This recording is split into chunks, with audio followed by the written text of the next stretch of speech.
All right, welcome to the Callahan Training Group podcast. I believe this is episode 8 in season 3. I don't know, doesn't really matter. But today I have a guest on. This is Erik. This is I'll let him introduce himself further, but in a long and short of it, a guy who came to me because I'm up to that hit factor, we'll say performance shooting nonsense, and he came to me just to get better at it. And it happens to be a police officer. Doesn't Wasn't one of those guys who was like, "Can you do an LEO only thing for me?" So he came to me with that open mind, and we jived very quickly. And now it's part of a lot of his training. So, Erik, welcome. Thank you for coming on, brother. How are you doing?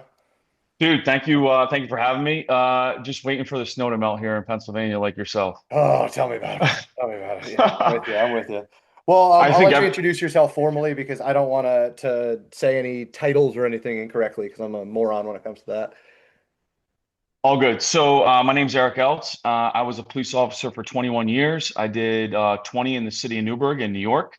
I did the SWAT thing there, all in on training, whether it be reality-based training or firearms, and that really set me on my trajectory. So, I'm not big on as far as like telling you what I did 20 years ago. Just simply like, dude, like I geek out to training. Constantly looking to how can I get myself better? How can I make my people better? And that's where I found you, right? I found you through a mutual friend, Elliot Brooks, who works at the sheriff's office. He's one of the business owners with me. And I'm like, hey, dude, I moved to Pennsylvania. Really want to get into this competitive shooting thing. He goes, dude, you got to check out Sam Callahan at Double Eagle. And like you said, we initially vibed and looking for that smoke. And you've been coaching me for the last year, made some meaningful progress. And really, I'm on a journey with no destination. I realize that.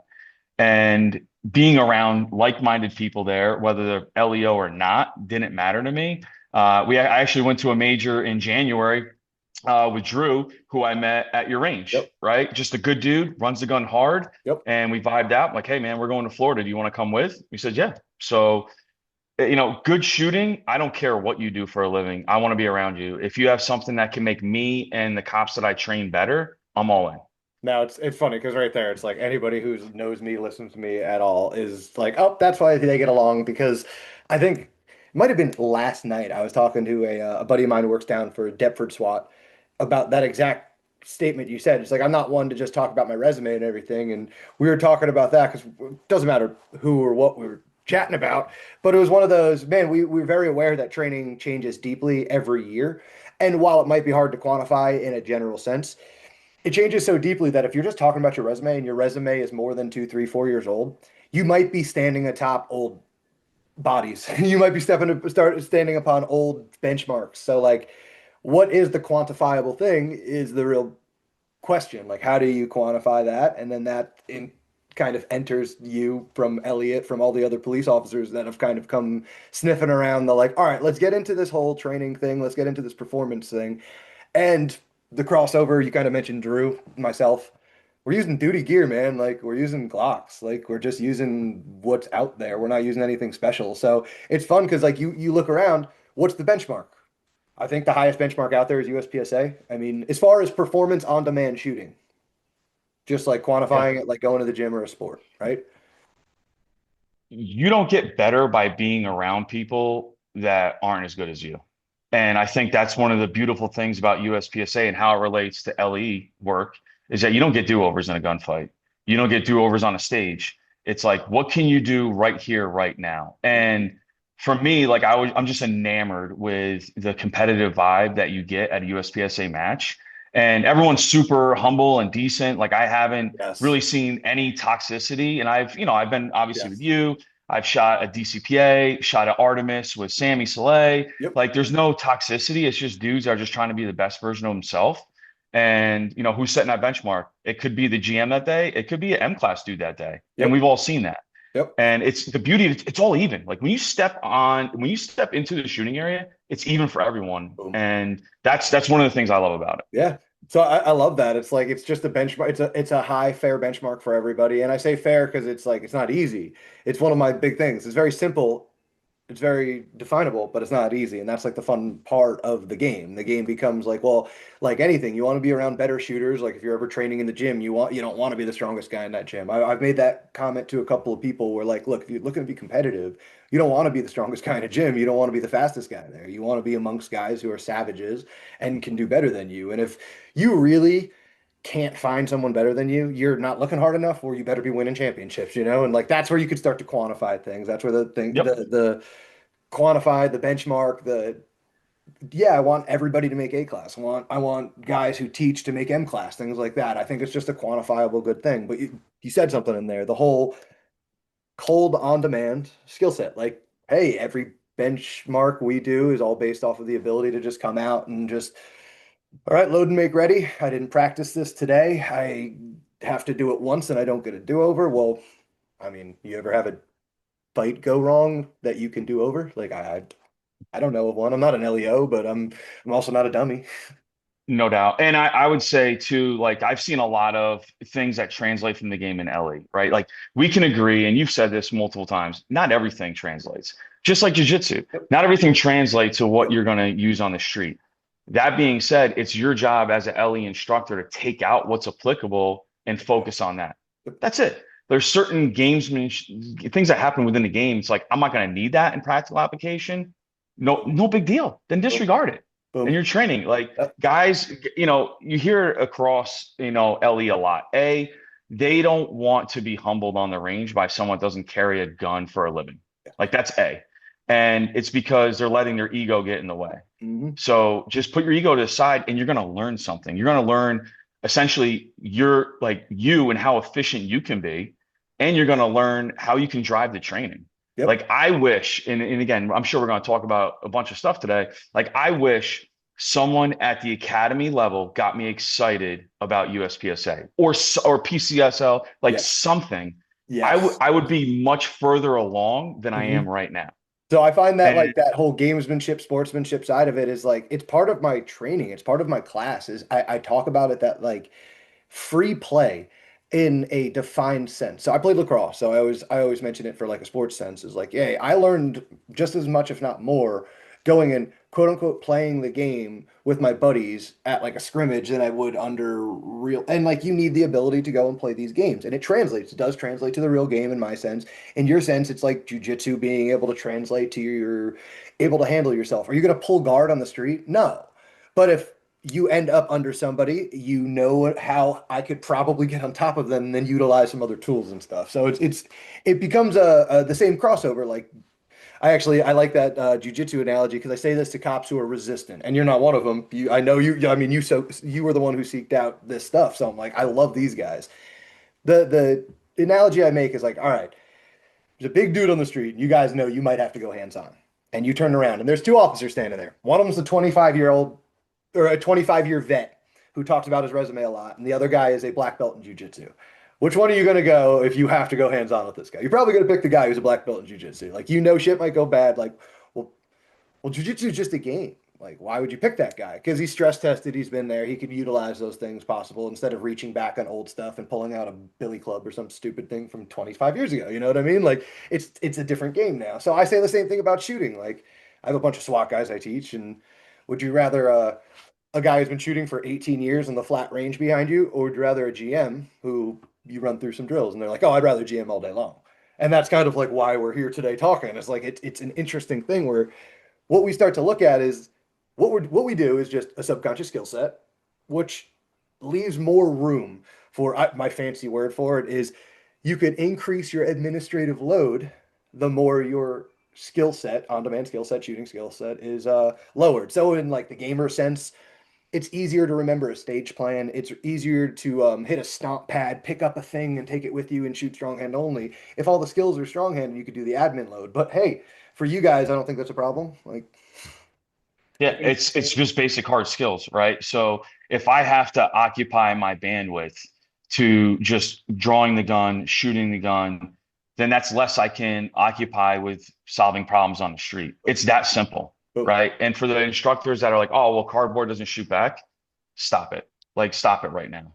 There's so much that you can take out of the game that's going to make you better on the street, and that's really what we're pushing. at a baseline level is like, this is a good thing. Take yourself outside your comfort zone. Yes. You're going to be humbled, and that's okay Yes. because A, you're going to grow, and B, you're going to be able to help grow your people. And that's Yeah. that's the culture change that we're trying to push Yeah. on the LE side of the house. So yeah, Yeah, yeah, I'm big on telling the guys because I understand the training gets confusing because training is, I mean, I'm not facetious when I say this. It is confusing when like you mix in performance shooting like this. And I tell the guys, well, what we're not working on scenarios. You might be looking for a scenario. You might be what we're looking at, we're just looking at a collection of hard skills put together in an arbitrary sense because you don't really know when, how, or where you're ever going to have to put together your skill sets. So we're just quantifying them, putting them together, and putting them together in like a sportsman sense. We could put numbers and time to it. That's it. It's not a scenario. It is not a scenario. El Presidente isn't a scenario. None of these are yep, scenarios. It's just yep. a hard collection of a list of skills. You get a rating. Our rating happens to be GMM. You know what I mean? I like the percentage thing because as you were talking about recently, and a lot of the LEOs that are like resonating, it's the whole hit factor thing. Like hit factor percentages and understanding this efficiency is a huge deal, and being able to make your skill set subconscious and solve problems better because that's what the sport is about. The sport is about problem solving and having a skill set that supports problem solving. That's it. I think that crosses over, man. You were just talking about this hit factor stuff, and I was like cheering you on. Yeah, I mean, hit factor, listen, we can agree in a gunfight, speed and accuracy are both relevant. They're relevant in the game. Boom. What's not to like? And the beauty of practice score and utilizing hit factor scoring is that, all right, I shot this classifier today. A year from now or 6 months from now, I can shoot the same classifier and see what kind of meaningful change Boom. I've made in my dry fire or my live fire hard skills on the range. Boom. And to look back, because I think everyone needs like that tangible feel like, hey, the work that I'm putting in, I'm seeing the growth. Yes. And I wish so. One of the things that we're doing, both stateside in New York and for the business Excelsior Training Group, is that we're using practice score, we're using hit factor, and we're I love running it. them through classifiers. Yep. And it's like, hey, dude, like you might be a little sad that you had a C class run today, or even less. As an instructor, no big deal. Identify what skills you need to work on in isolation, and then next time you run it 6 months from now, Yes. you're going to see that meaningful change. Yes. But if you don't put in the work and you don't dry fire, you're not going to see the meaningful change. It's like it's almost like you get out of this what you put into it. 100%. Yes. And that's why I like the whole understanding hit factor. You're not just showing up, running things, stupidly throwing it away. You guys are like you just said, you can now quantify and look at the hard skills within. And instead of it being scenario based and who won the scenario, like a shoot house or however you want to consider it, you look at it Yep. like, hey, I can look at this as I always use El Presidente in my teaching, and I'm going, all right, let's break El Presidente down. It's not a scenario. What it is a collection of hard skills. First thing is a blind draw, we'll say. And I know gamers like consider it like the wrist above turn and draw, but like for you guys, blind draw, right? Blind stimulus behind me draw. Follow up shots with transitions, being able to top off my firearm and follow up shots with transitions. And you could just break down to say, well, I got a B class rating today. Which one of those hard skills was the lowest hanging fruit? The words I like to take from like Kita and these people, like these gamers, like what was the lowest hanging fruit in there that I could pick first and start to add that to my training? And it's like starting to understand. I always make it like a sport, like going to the gym. You don't work everything all at once every time you go to the gym. You break it down into the simplest sections, and you probably need to attack what you're bad at more than what you're good at. And you probably need to Yep. start to train around understanding what are the percentages, what is this, what is that. And training intelligently isn't trying to max out every day. Training intelligently is starting to understand efficiency, starting to have a training plan that attacks things in certain, we'll say, modes. So training like in the gym is separate. What we can say, hey, you can work on accuracy mode, you could work on speed mode, you could work on match mode, as Anderson cues it. That's a big training thing that a lot of people don't understand in shooting, where a lot of police officers for quals and everything, they basically shoot in accuracy mode their whole life. And then unfortunately, you need speed mode when somebody dumps out of a car with a weapon drawn. You need Yep. speed mode when you're behind the eight ball and you need to start shooting. So it's interesting to see this crossover, and like understanding the training is what you guys are starting to take from the hit factor stuff. Yeah, and then ultimately, when is it time to explore in training? When is it time to see less from Yes. the dot? And Yes. let's be frank, there's a lot of cops that are running irons too, right? So seeing less out of the sight and exploring, all right, like what went wrong here? And then the focus goes to what I think went wrong. So for example, if I had too much primary hand tension in my grip, the next time I ran whatever drill, all the focus is going to that one specific thing. And that's our job. Yes, we're called instructors, but it's our job as coaches, right? Yeah. Like you use that word a lot, and that's how I've always viewed myself. Because like yourself, I was an athlete. I played baseball in college, and just coaching people to be the best version of themselves. Where I'm not, and this is a big culture shift for LE right now, is I'm not walking down the line saying, change this kid, fix this kid. Yes. Our instructors are understanding like, hey, I'm going to ask them these two simple questions Socratically. What did you see out of the dot? And then how did the gun feel in your hand? Well, I saw this, I felt that. Okay. Based upon the principles that we told you as far as the grip goes, so friction, leverage, structure, consistent pressure, durability, which part of those principles do you need to drive your attentional focus to? It's that simple. So they can go train on their own. They don't need us. If we're doing our job right, they Yes. can go run practical shooting drills without us. Yes. So anybody who's shot in any of my classes, the whole CTG system, you've been in one of those classes, it's the same feel of permission to fail, identify the failure, but fail forward, meaning the next time I will focus on this thing in a positive manner, and you start to drive a subconscious. It's just how people's brains work. And when you understand that from a police officer, especially using the sport and using hit factor to quantify that, there's no arguing anymore. There's no tough guy tactics. There's no, like you said, hey kid, squeeze harder, go slow down and get your hits. Like there's none of that nonsense anymore. It's just like a quantifiable thing. It's a focal point, and then you separate the training from the execution from the. It's all fun, and then you start to understand like, hey, you have this training guidance now. You have this guidance to say, I am a C class shooter. So I expect to see certain consistencies. I expect to see, like, hey, I can use a classifier as an example. Like in a smaller transition, open targets inside of 7 yards, I should start to see consistent things pop up. So you could use those to start guiding your training. Like, hey, I know my transitions need work, my splits are fine. You know what I mean? You could start to do that. And then the magic that we could all agree on is now the dry fire from, we'll say, practical shooting, from performance shooting, is really like driving a lot of these LEO guys to become better magically. Like, oh my God, I didn't know there was a structured way to train this, let alone dry fire this. Yeah. I mean, the dry fire is so important. We talk about micro doses, we talk about the little things a lot, and getting your hands on the gun and ultimately having a plan, right? Like I just finished my dry fire about an hour ago.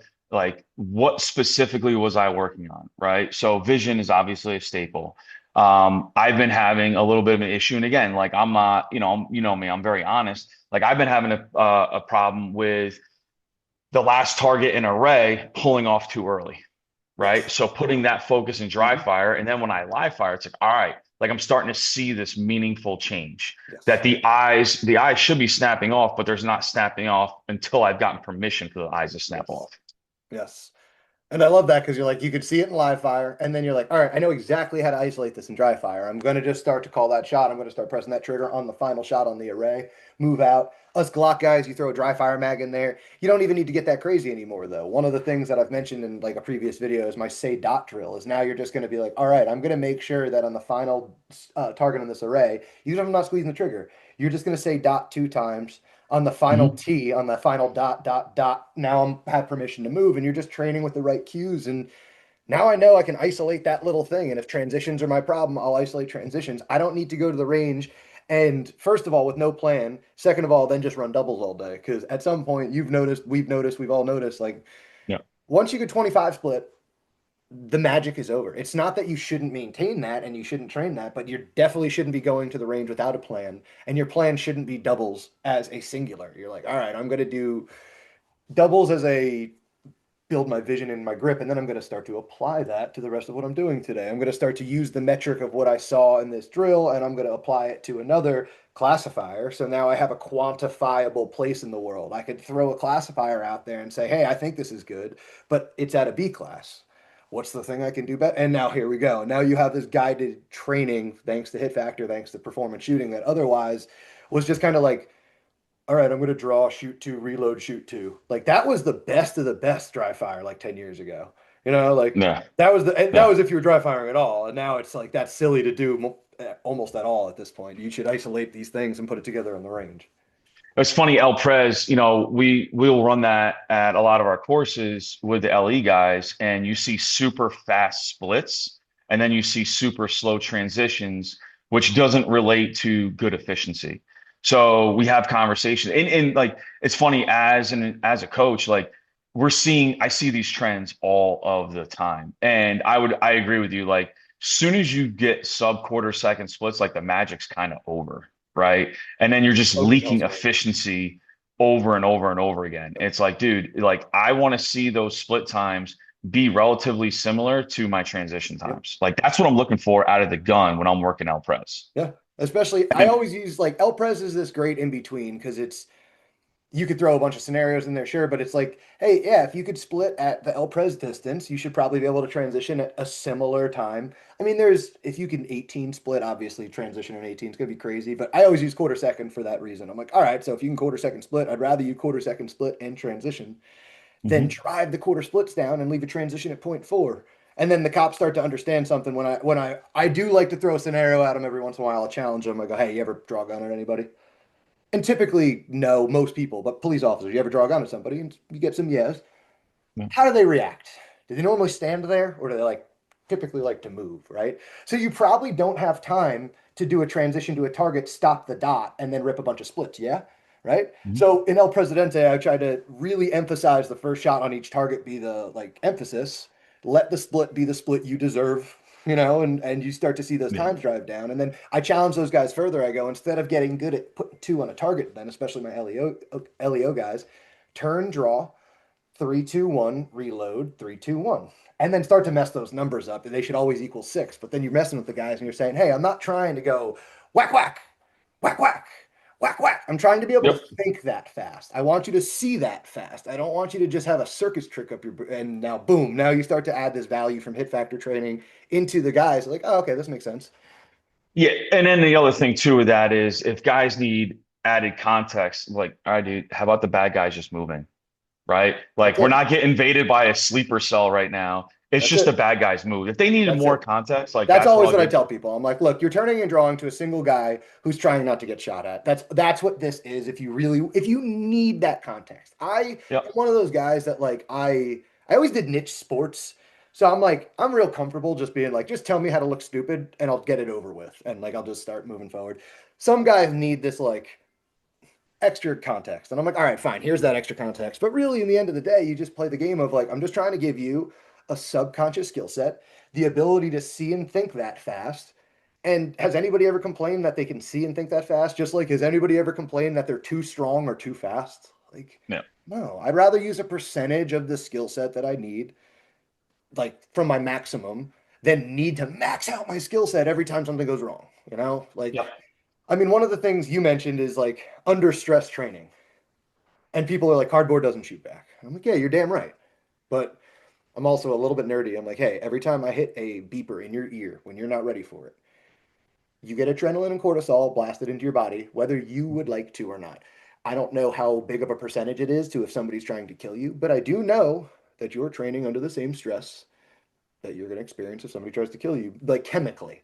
There's no argument to that. You can't fault me. There's no argument to that. How much? I don't know. I don't know what the percentage is, but you're one of the guys that I can start to look at and I go, does that make sense? And you go, well, yeah, you've been on the street, right? You've seen this stuff. Yeah. Yeah. I mean, listen, the emotional control that it takes in a stage, in a classifier, is vitally important and it translates beautifully into a gunfight on the street, right? Like it takes a lot of emotional control. And, the cops, especially the guys, especially the instructors, right? Like they want to do good. They want to try harder.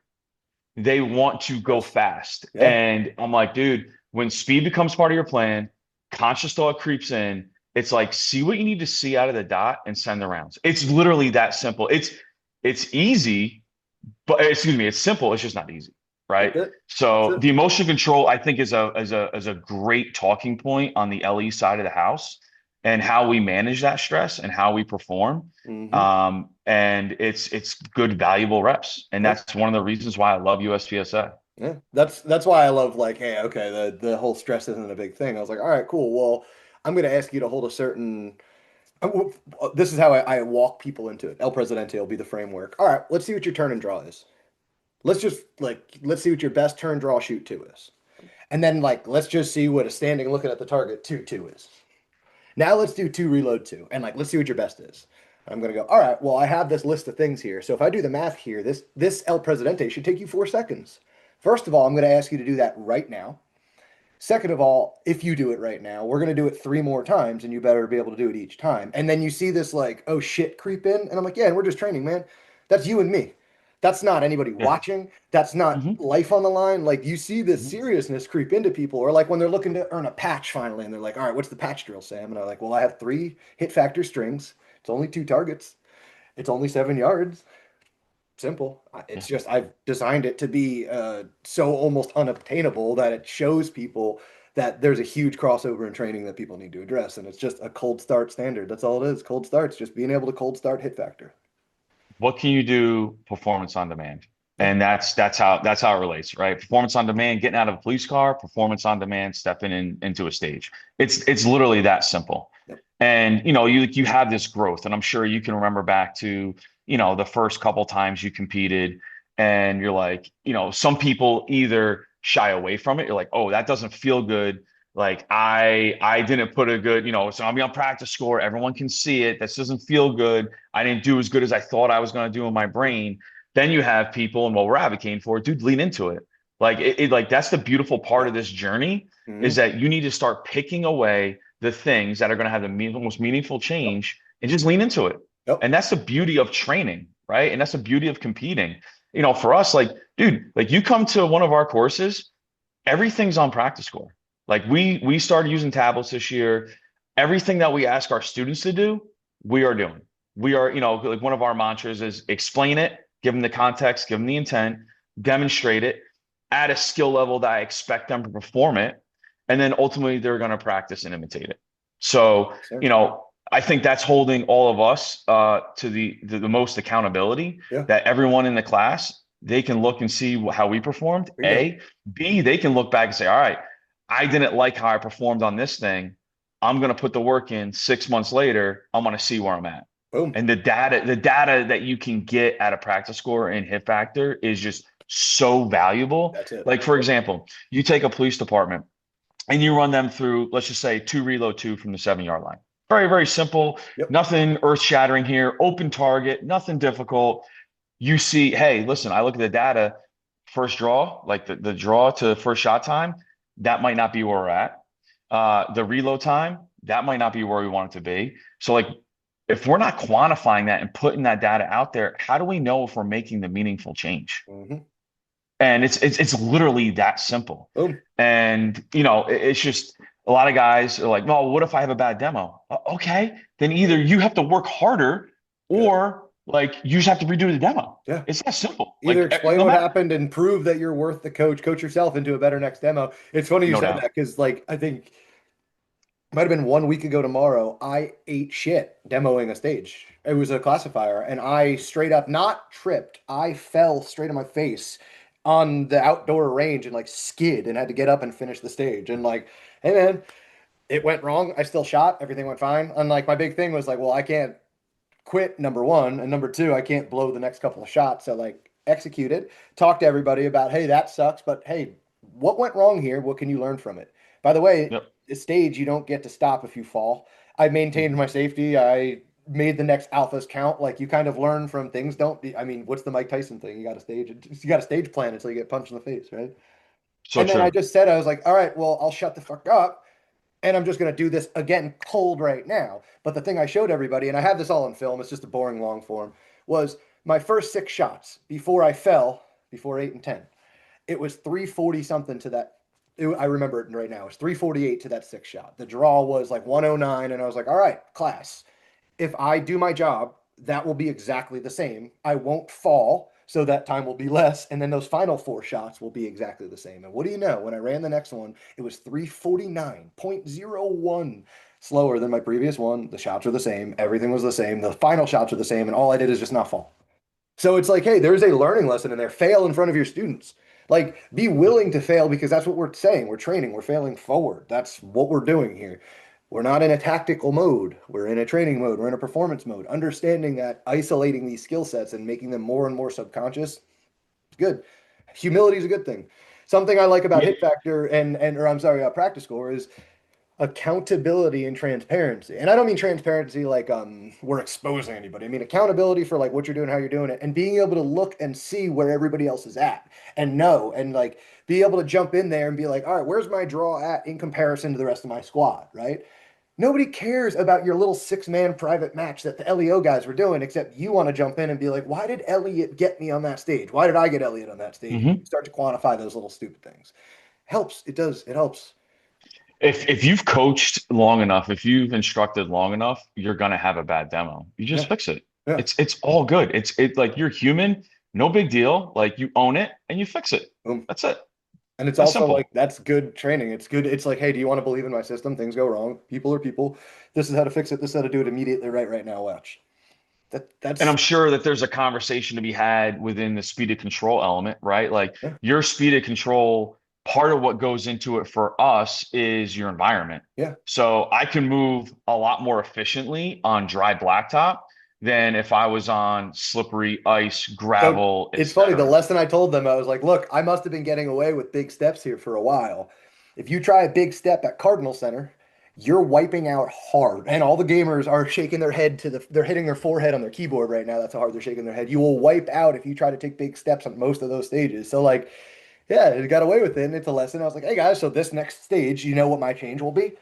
Shooting was great, as I mentioned. I'm going to do that. What I will do differently this time is take shorter, choppier steps. What do you know? Didn't fall, and we're good. So, Yep. like, yeah, there's Yep. a lesson in there. There's the positive change, and boom, there you go. Something to learn. And your environment stuff matters, like our environment stuff matters. Like, I want to win too. Like, I know your guys like it's a bigger win. Not dying is a bigger win, but like I still, Yep. I mean, you've been out there. Do you want to lose anymore when you're at a match? Like you don't want to Absolutely lose. not. No, you don't want to lose, and that's part of the fun here. It's like you get to lose in a fun way, you get to win in a fun way instead of the worst way and the best way, you know? Like I'd rather do it in a sports sense and be better at making decisions and ready for the day than hope I'm ready for the day. You know, you can quantify why I'm ready for that day. What is your draw to this right now? What is your transition? What is your split at? And you can answer me. That's why it's a big deal. Police officers can make better decisions like that. It's literally that simple. And that's the beauty of USPSA and training is that you can look at that data and say, all right, these are things that went well today. Like I just don't want to browbeat myself, right?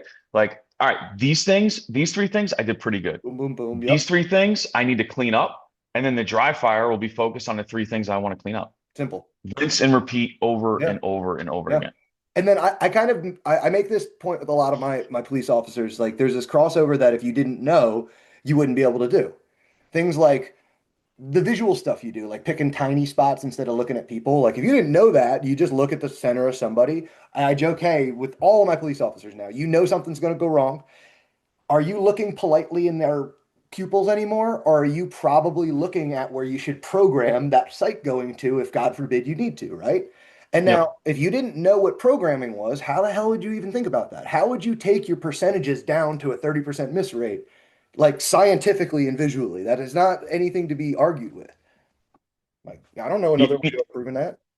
Yeah, so like we'll reference the Quiet Eye with Joan Vickers in our classes, Boom. and then we'll start having a overarching conversation about the four quadrants of attentional focus: internal, external, broad, and narrow, and then ultimately say, hey, listen, for added context, you get a man with a gun call, and the description is Caucasian male wearing dark clothing. When you arrive on scene, you're external narrow, right? Like you are taking all this information, then you see one dude with the arm at a 45, which they should know is a pre-assault indicator. Now I'm going to go external narrow to that one specific dude, specifically a small spot. And you know how we're navigating that is hand waistband demeanor. Like once I've gotten a stimulus, and that's one of the things So too it's funny because right that there, you guys, I always say that all the time. You guys program, don't you? Right there, hand, Mhm. waistband, demeanor. I've heard that said in a thousand different ways from the intelligent like guys, but that's the what is your go? Because like our go is a beep, we know that. Yeah. It's definable. What's your beep? Well, the pre-fight indicator, the pre-shot indicator, whatever your legal indicator is the go. So you can start to program better as long as you understand the programming cues, how to use them effectively, and like have practiced them 1,000 million times. But then you boil it down to like it's just sports science at that point. It's reaction time, it's vision, it's things like that. That if you need those skills and tactically you're sound and gear wise you're sound, and then you demand these skills and they're at about a 50% rate, you could tactics yourself into a box. Like that's unfortunate. Instead, I'd rather have 150% of the necessary skill set and just be able to dial it to what I need in this situation. Simple. Yeah. And that's one of the different things about USPSA to some of the training that we do is you're getting an auditory stimulus, right? The auditory stimulus of the beep. One of the things that we've done is we've incorporated a laser pointer as a visual stimulus to the Yes. target that we want them to engage because Yes. it's going to be a visual stimulus on Yeah. the street. Yes. So it's like Random and visual. Yes. that's literally one of the things you can say, all right, this is a little bit different, and Yeah. that's okay. Yeah. It's okay. It's still valuable training, and that's where guys well, it's not the same. Okay, your job is to take out what's applicable and what we Yeah. can use on the street and coach them along. I think a That's random it. visual stimulus is a beautiful way to start crossing over what we know to what you guys know. And it's funny because like you'll start to see at majors now, there's a couple of visual stimulus stages where there is no beep. It's just based on the targets turning. Now, we already have a stage plan. You're not making a decision on what the first target you're engaging is, but there's a cool crossover. Like right away, you have to be ready to adapt to something you might not have trained for. I've never trained for a visual stimulus stage. So I'm at nationals going, well, what training can I pull from what I know? How do I solve this problem better? X, Y, and Z. Well, that's not a that's not a bad thing. So I always talk about you guys on like programming. Well, what about movement? Like, how much better does movement go when you know where you're going? Well, if I'm talking to a guy that I'm now framing, I'm like, okay, eyes, waistband. How effective would it be to maybe like, and there's hard cover. And now I have Yeah. a stimulus, I have a small aim point, and I have a point of first movement. Like, why would that be a harmful thing? Well, if I didn't train it, I can't isolate it, I can't use it. But if you've trained it 1,000 times and you do it subconsciously in stages, well, cool, that'll help. Might be able to help to shoot to cover subconsciously. I don't know where that would really help. Yeah. I mean, for me, it would be simply what can help me, what can hurt me, That's right? it. So if I have a deep corner, that's something that can hurt me. If I have a piece of hard cover, that's something that can help me. So if it breaks bad, I want to fight to that position. That's it. I know where it is visually. I'm not searching after the beep. I've already pre-stage planned. And that's where people are like, you can't stage plan. I was like, I understand what you're saying. You can't walk and see every target everywhere because that's not how a fight works. But there are pre-stage planning elements. And now that said, I've shot a couple of majors, three gun back in the day when we used to have like crazy fun, blind stages. You don't get a stage block. You are aware of the target count. And by the way, the one blind stage I walked or I shot was at a three gun major. They sat you in a room that was the darkest room I've ever sat in. Like they would walk you to the chair with the flashlight and they'd sit you in the room and they'd just be like, "Look, man, there's going to be 12 targets. Find them." You're in a shoot house even, so you get to shoot at a 270 and the RO is just out of the room beeping a thing. So it's like, "Hey, man, the better shooters did really well at that. The poor shooters did not." I Yeah. think having a subconscious skill set meant it was easier for that better shooter to solve the problem of where the hell am I and where the hell is everybody. It might not have been a scenario, but the whole point being subconscious skill sets allow me to make really good decisions and I can quantify it. There's the Yeah. stage win. Yeah. No, it's listen, we talk the same language, and that's I think why we vibed right from day Yep. one.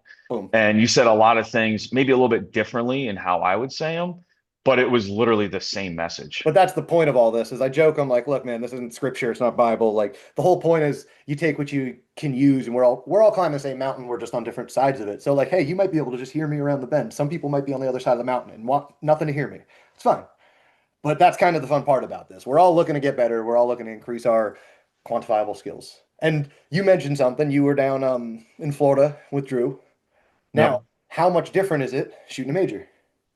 Yeah, it's different. So, listen, I'm not here to, I don't think I need to talk you up. I think the people that are listening to this podcast know what you bring to the table. One of them is demonstrating skills, right? Like you're competing along with us. Like you're setting the benchmark, what we're after. A. B, the one thing that was super helpful for me looking at Double Eagle and those weekly matches with you was they were more difficult than my first major. So I shot my first major last year, Area 7, and I'm like, dude, if I just shot locals before I came here, my mind would have been blown. Yeah. And with shooting with you and some of the stages that you put out, it's like, this is easier. And that's part of the point. Like the Yes. training should be harder Yes. than when it's game time. Boom. So like, And then dude, it's seriously, constructive. like, no, It's always a constructive loss too. Like I'm always big on that. Like we're gonna identify the how and why to make it better. But right there's a big reason. Like yeah, it's a different game to travel and like the pressure's on a little bit more and like this is the big time and blah blah blah blah blah. And most of it's psychological, but isn't it always? Like isn't all pressure psychological? Like isn't it all the same? yeah, Isn't shooting at home just the same as shooting at a major? Well, yes, until you've been there. And now you could say no, like I've been and by the way, I didn't design those major or those matches like that because I'm a genius. I did it because I was a hometown hero and then I went to my first major and I came home like black-eyed and yeah, like bloodied like what just yeah. happened. So it changes the way you want to train and like you up it a little bit and now the major matches are a little bit more transparent, a little bit more skill, a little bit more thing you have to go do. But now I think that's the cool thing that you can now say, hey, if an instructor is doing performance shooting, you can go on practice score and be like, hey, wow.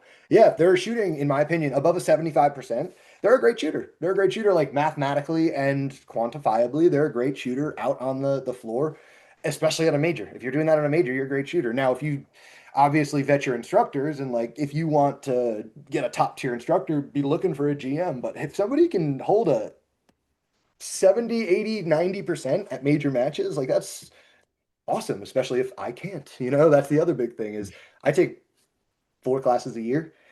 I take whoever I can get up to double eagle, but like I know I have JJ, I know I have Ben Stoger coming, so I'm like, hey, there's 2 guys that I would like to be able to beat on demand. So I bring them up and I humble myself and I learn from them. So it's always good to have this system going.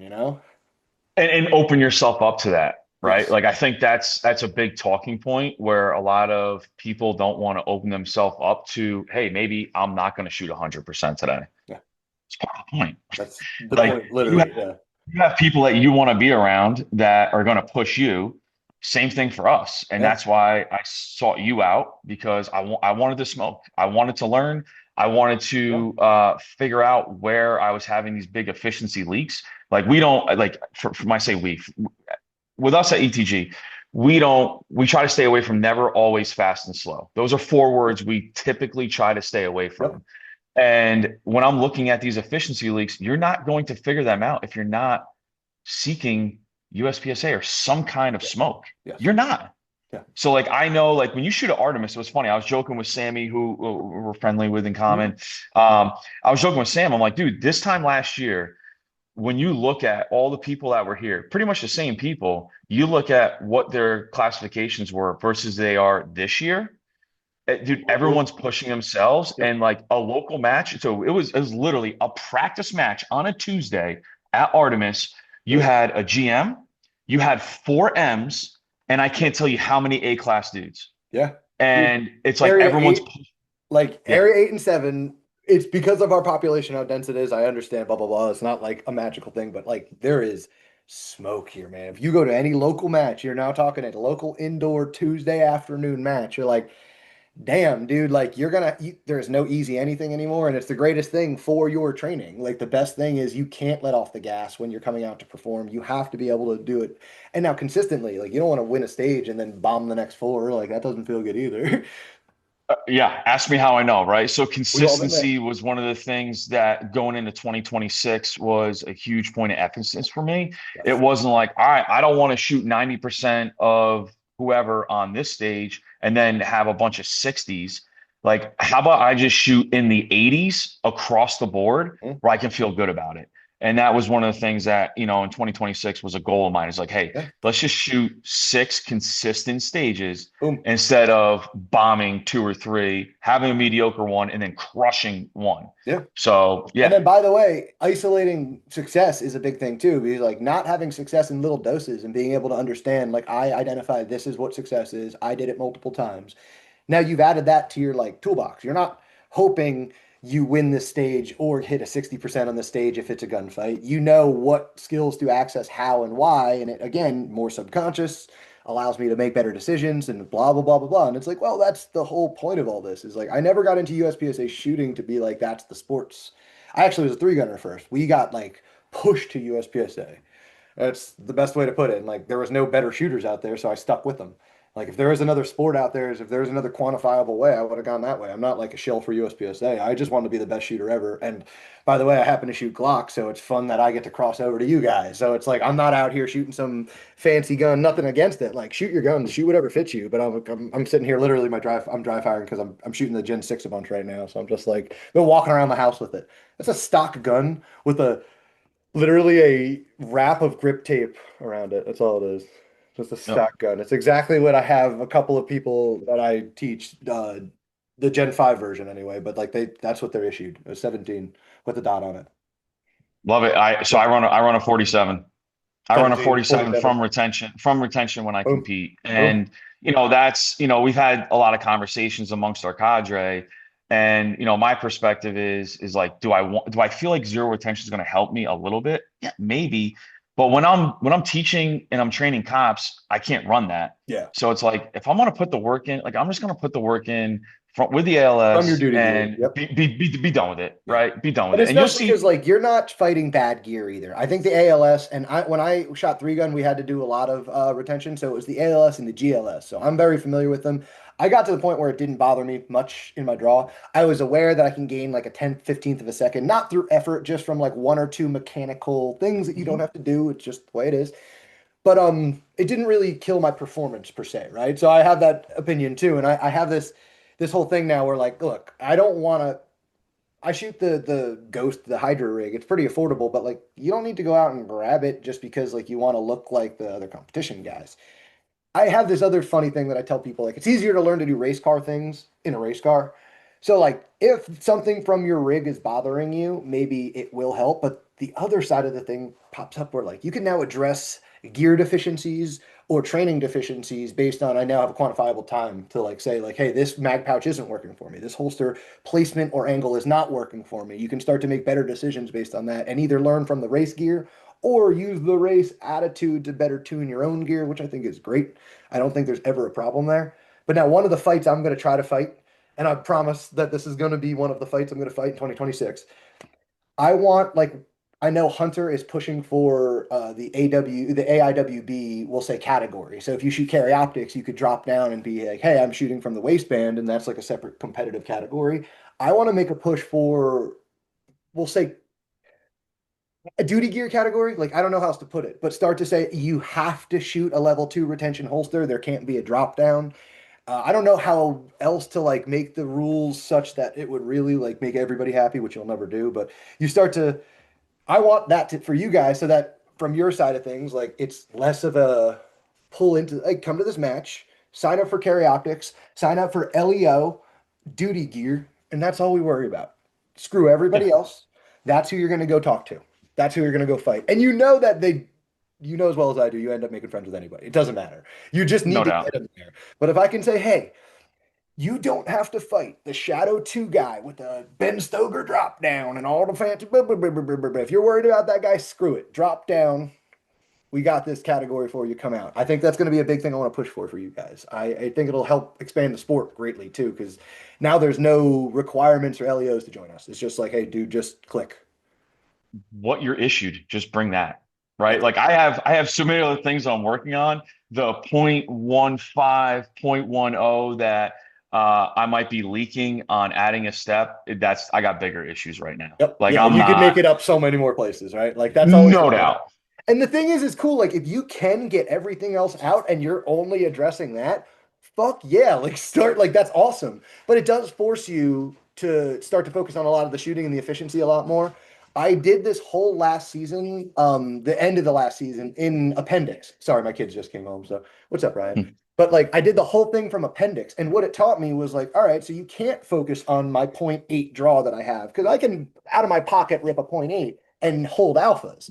So like, all right, you don't have that. So what I'm going to do is focus on a good grip and focus on 95% points on every stage. And what do you know? I shot 96, 97% at the major that I shot at. Like the only reason I lost that major was because I was reloading from my crotch. Like it's the only Yeah. reason. I'm like, oh, cool. So you learn a big lesson shooting from duty gear or shooting from appendix at these matches that they do demand speed, but they also demand performance.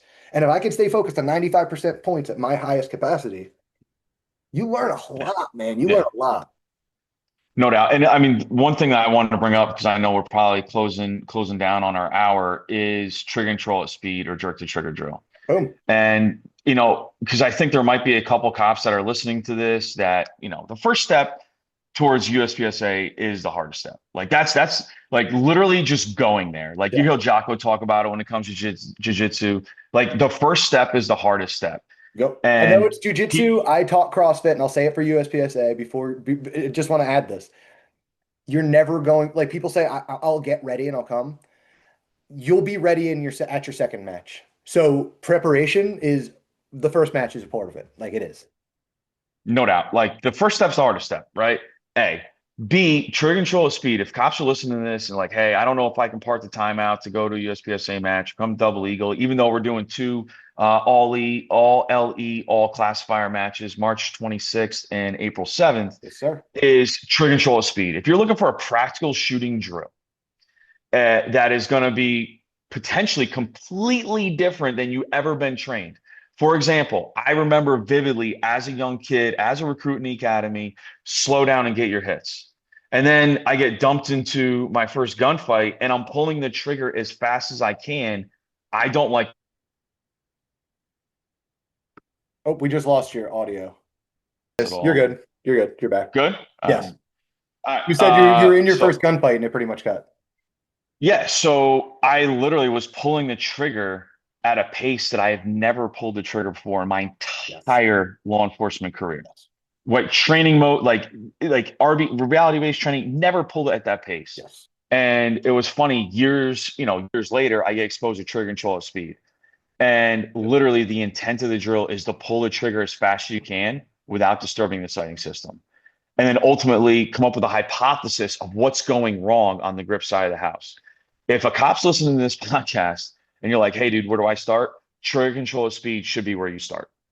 Boom. And there's the crossover because like you're years later, you're doing a trigger control at speed drill and you're going, okay, I might be doing a competitive thing with a competitive guy, but holy hell would this have helped my first gunfight ever? Because I like I'll always say this.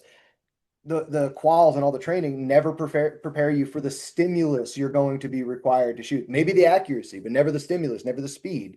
And then if you're not familiar with that and how to pull the trigger, it just becomes a guessing game. I'd rather you be 150% as good as necessary and be able to whack on that trigger out to 15 yards and be able to hold alphas and understand how to do all that. And yeah, you have to have permission to fail. Doing quals and training the way of the old way of like no permission to fail, you'll never get there. Or if you do, it's going to be a way, way longer, way years longer way. And it's not it, man. It's not it. So yeah, like the competition crossover, learn how to go as fast as you can get acceptable sight picture. What is acceptable? Like define that. Start to understand what do I need to visually see to get what I want at what distances. These variables exist in the real world. Like a headshot at 10 yards, body shot at 25 yards. Like what do you need to see? Can you see that right now? If you Yep. can't, that'd be a good place to start. It'd be a good place to start to understand like what do I need to see? How do I need to manipulate the firearm to maintain that sight picture? That's it. It's simple. It's funny you bring up quals, right? On the LE side of the house, essentially people just shoot the qual, Yeah. right? Yeah. They shoot the qual over and over and over again. That's outcome-based training. So a qualification literally is a test of some skills that I might need. Yeah. Couple of them. Not all of them. Couple of them. So if you understand and like, all right, I'm going to work the skills, I'm going to practice the skills, then the quals should just turn into something that I do. Easy. That's it. Yep. That is it. That's it. Because you mentioned something earlier and it made me smile, and I'll say it's the perfect transition of just like I'm on a destination to nowhere, and that's or a journey to nowhere. I have no destination. That's kind of like why I promote the training in USPSA to be that, because unless you're Christian Seiler, unless you're at the top, you're not good enough. And if you ask him, he's not good enough, so he's pushing anyway. So the whole thing here becomes the journey, is become settling into like how today can I affect where I'm at in comparison to the skill out there? What can I do to get a little bit better today? Because you can't do it all at once. So am I going to dry fire it? Am I going to live fire it? And then being able to pass calls means virtually nothing when it comes to performance, because you know as good as well as I do. The bad police officer out there who does his two, even if he shoots a 60 out of 60, two quals a year, it's 120 rounds.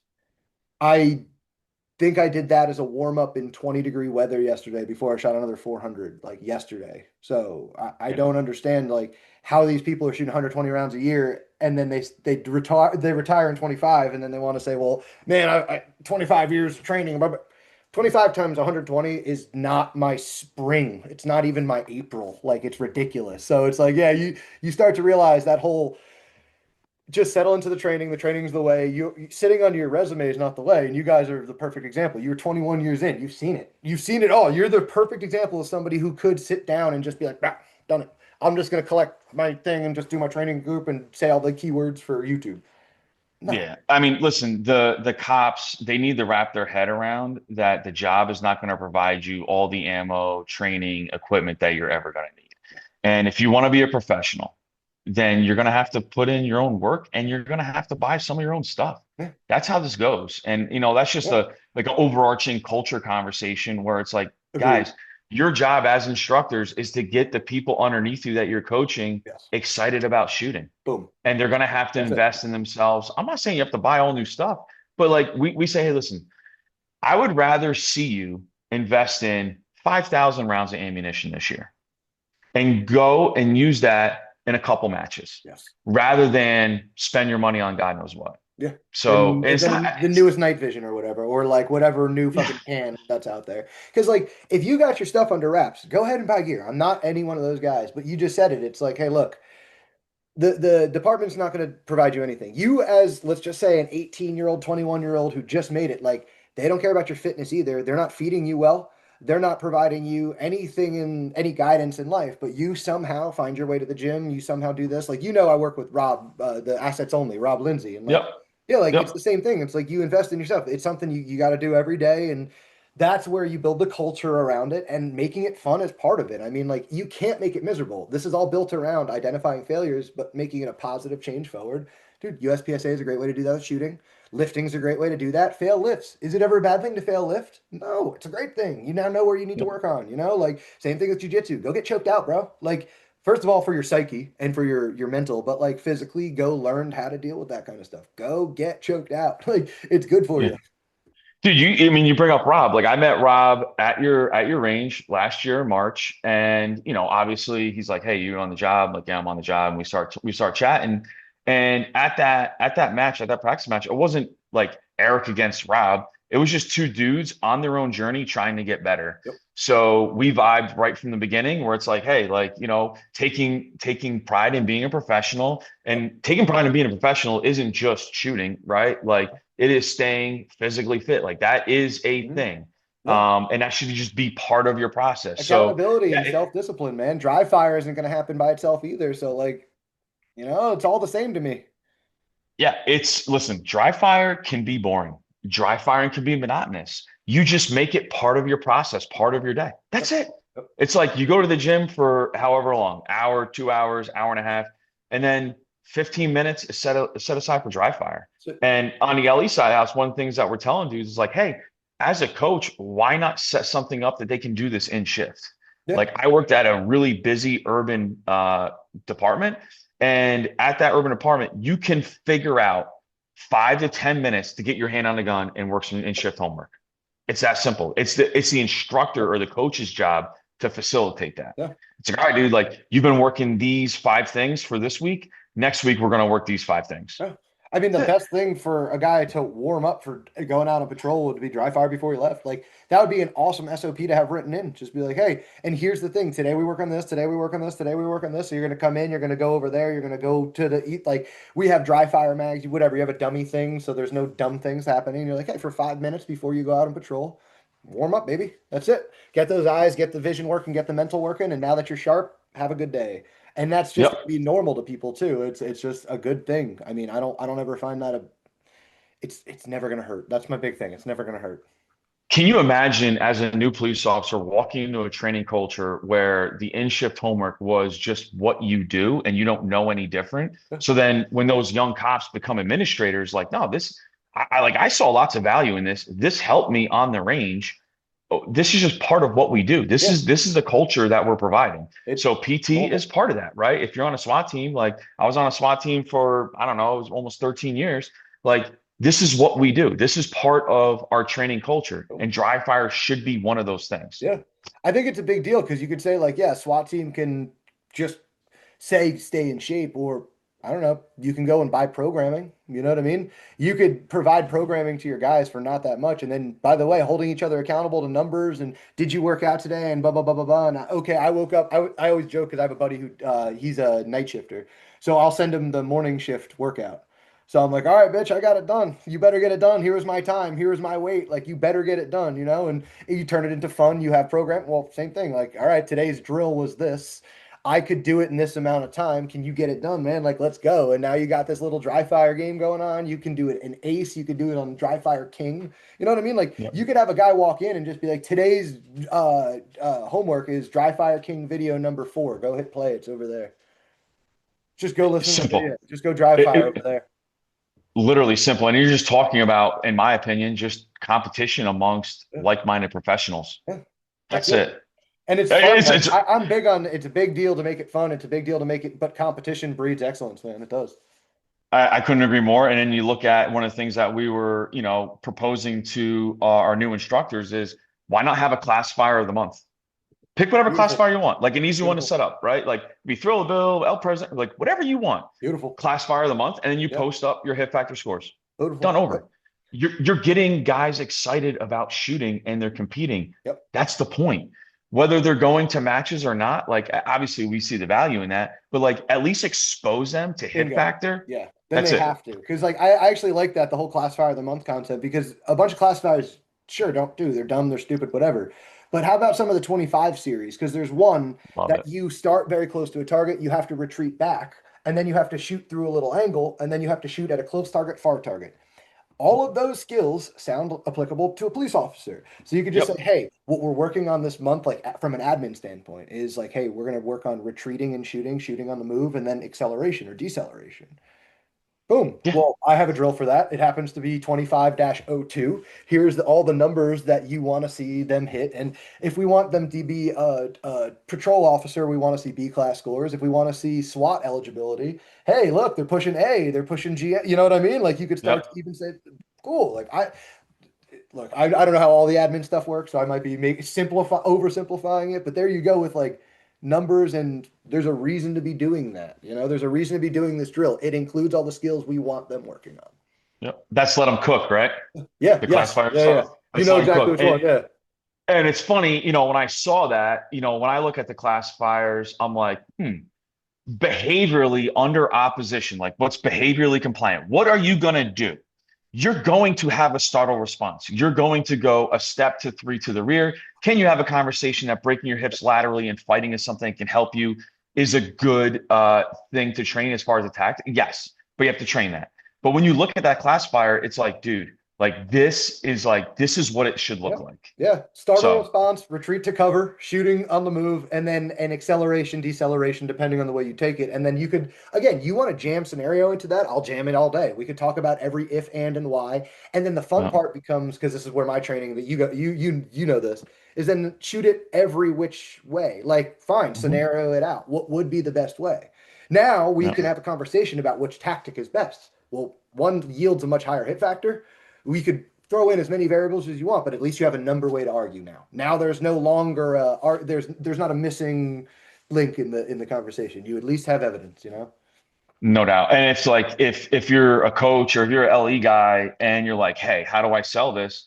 Why don't you just get an emotional connection through something that's contextually relevant? Show them a OIS, BWC, right? Boom. Officer involved shooting through body worn camera, and you're going to see skills that are needed in that classifier. Yep.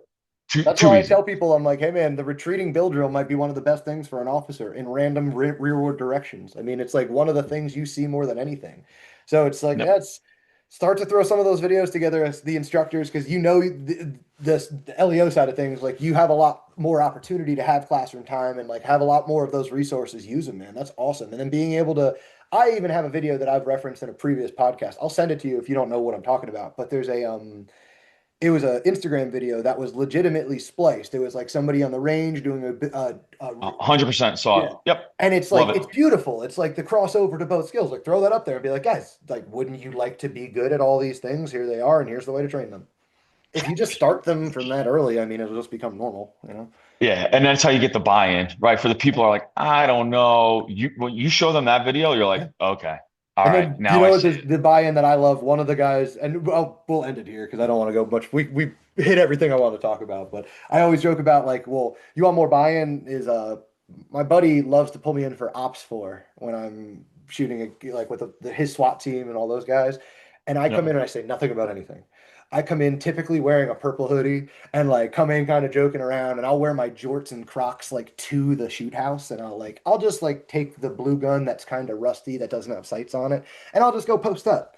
And 4, 5, 6 reps in, they're all pissed because they're all covered in blue paint, and I'm fine. And then I go, hey, what's funny about this is I've stood here in like a split like Charlie Day and Always Sunny, just shooting at you guys. You know what's funny is I'm just a grandmaster, and that's where the conversation begins. It's like, look, it's a little tricky. I am an asshole. Like I am ranked in like nationally if you're going to be a jerk about it. You know what I mean? Like I have a high set of skills, but the concept being is skills overrides all that fancy gear and all the tactics that you guys thought, right? So maybe let's meet in the middle here.